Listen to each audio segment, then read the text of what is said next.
Hare Krishna. Hare Krishna.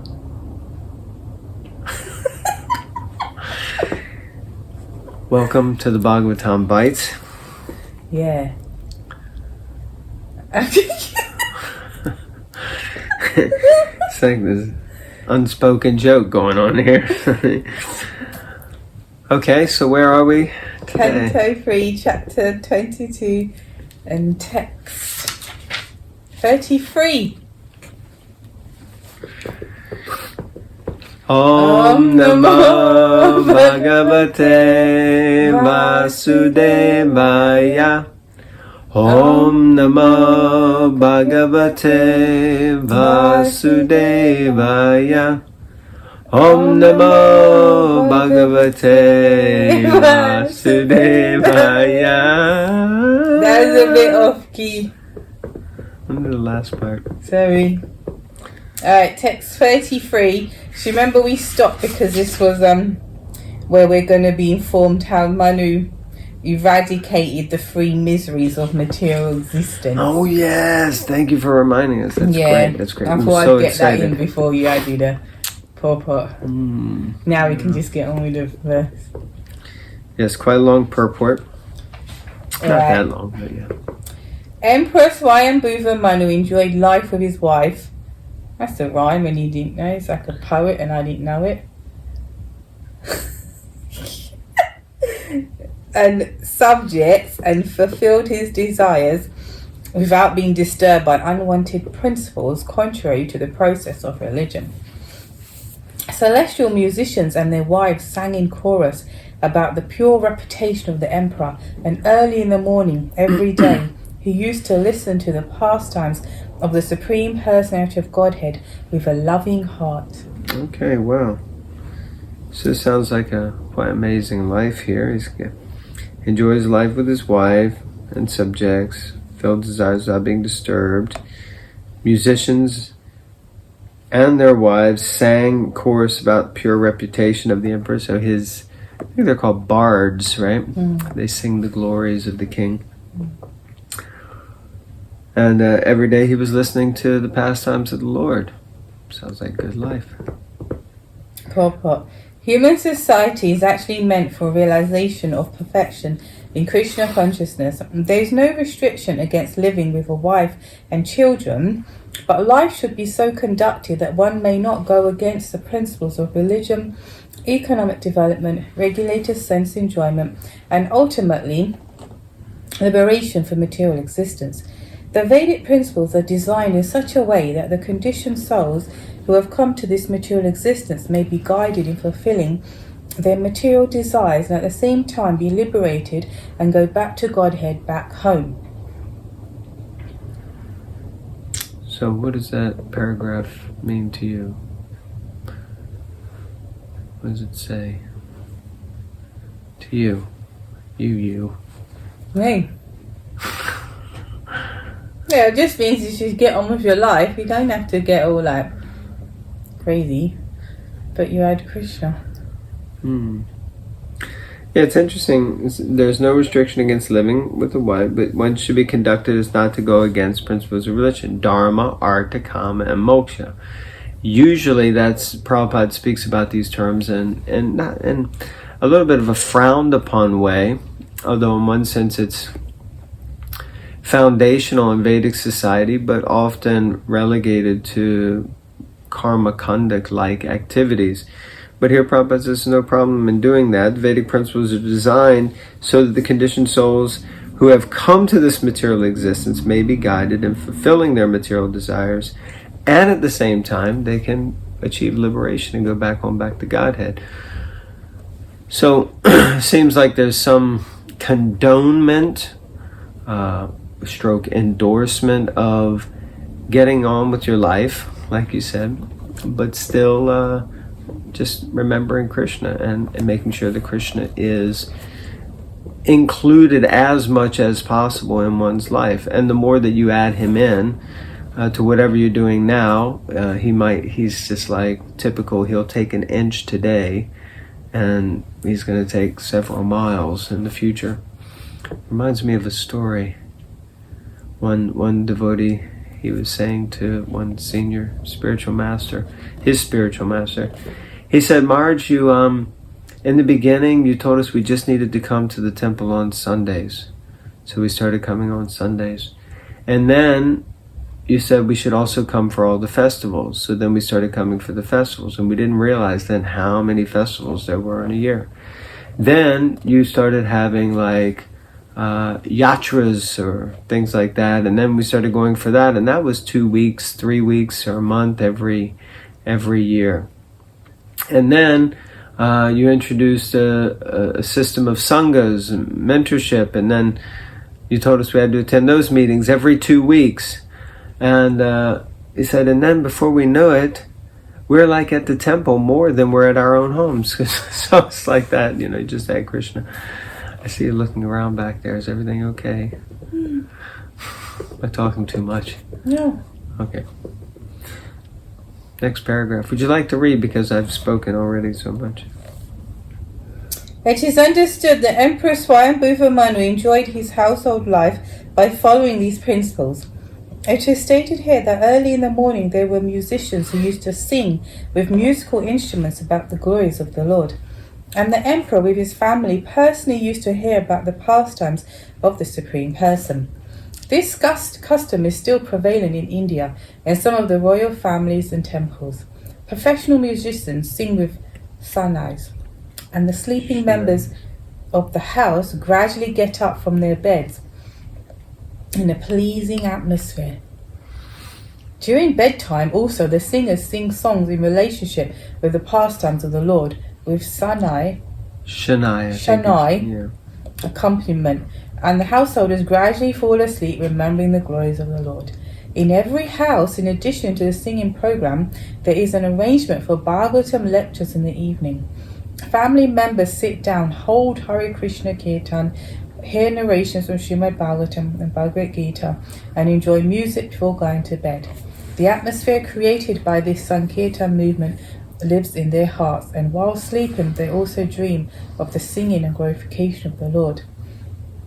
In such a way, perfection of Krishna consciousness can be attained. This practice is very old, as learned from this verse of Srimad Bhagavatam millions of years ago. Swayambhuva Manu used to avail himself of this opportunity to live householder life in the peace and prosperity of a Krishna consciousness atmosphere. As far as temples are concerned, in each and every royal palace or rich man's house, inevitably there is a nice temple. And the members of the household rise early in the morning and go to the temple to see the Mangalarti ceremony. The Mangalarti ceremony is the first worship of the morning. In the Arti ceremony, a light is offered in circles before the deities, as are a conch shell and flowers and a fan. The Lord is supposed to rise early in the morning and take some light refreshment. Light refreshment. You should see what Krishna has at breakfast, Mangalarti time. That must be light. That must be light, yeah. And give audience to the devotees. The devotees then go back to the house or sing the glories of the Lord in the temple. The early morning ceremony still takes place in Indian temples and palaces. Temples are meant for the assembly of the general public.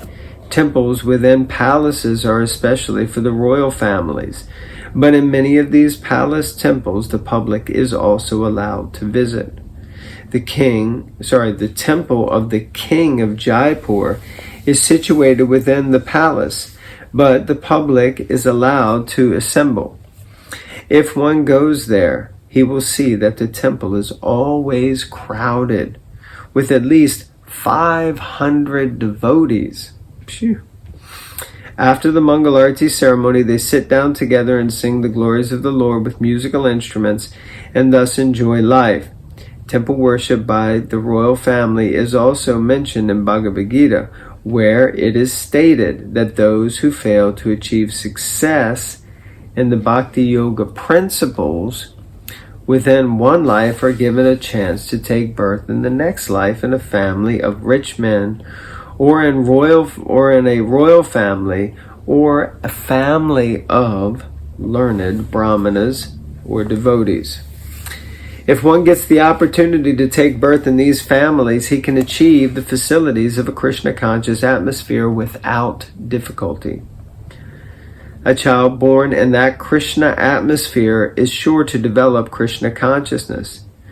The perfection which he failed to attain in his last life is again offered in this life, and he can make himself perfect without fail. Wow, very powerful purport, huh? Any thoughts? What did you find powerful? Well, I think it's very powerful. Prabhupada is talking about the principle of rising early and everyone sitting down together. Mangalarti time, he talks about how powerful Mangalarti is. Everyone coming together and doing kirtan. And but he mentions that even if you do that, then what I thought was powerful is that by these performance of these activities, even if you don't achieve success in this life, then you're guaranteed to get a better life to start taking it up in your next birth. Now, of course, we don't like to think about that. Prabhupada did say if you chant 16 rounds, follow the 4 regulative principles, and try to dedicate yourself to, serving Krishna in this life, then you'll go back to Godhead and achieve success. But we should know that there is no neha bikramanasyosi pratyavayo nividyate. There's no loss or diminution on the path of pure devotional service. So any activities that we do in an effort to cultivate Krishna consciousness is forever to our benefit. I like that. So that's what I thought was powerful. What did you think? Yeah, I agree. Well, yeah, that's such a perfect relationship. Right, text 34. 34. Thus Swayambhuva Mani was a saintly king. Although absorbed in material happiness, he was not dragged to the lowest grade of life, for he always enjoyed his material happiness in a Krishna-conscious atmosphere. So, remember that verse and purport was meant to teach us how to get free from the threefold miseries. So what was the answer to how you get free from the threefold miseries? That's a poet didn't know it. Try to get free from the threefold miseries. Anyway, it's just like you can do your duty, and obviously there's some level of enjoyment in householder life or whatever, but you have to, main focus is on your Krishna consciousness, so you mold your life in such a way. And he had waking up to singing and going to sleep singing, and in between having thoughts and discussions. So basically you should mold your spiritual life around, no, that makes sense. You should mold your material life around your spiritual life. But what we tend to try to do is take the blueprint of our material life and think, well, let me see how I can fit in spirituality.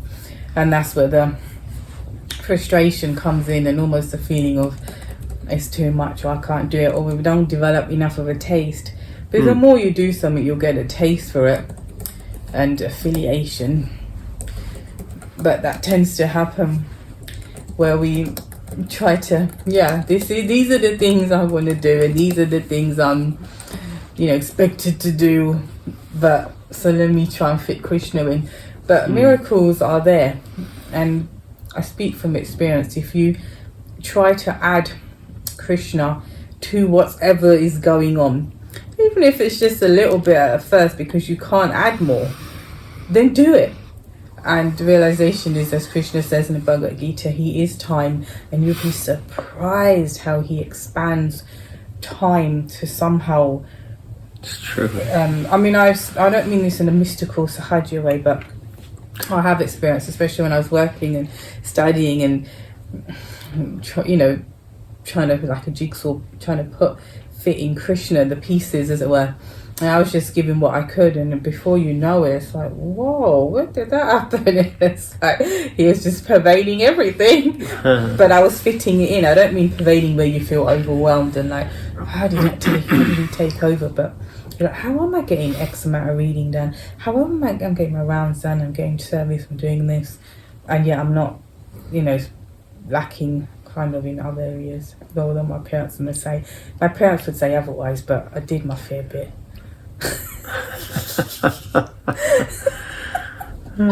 Krishna. Thank you for that enlightening purport.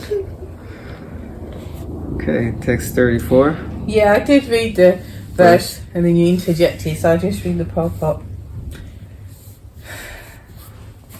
Right. The kingly happiness of material enjoyment generally drags one to the lowest grade of life, namely degradation to animal life, because of unrestricted sense enjoyment.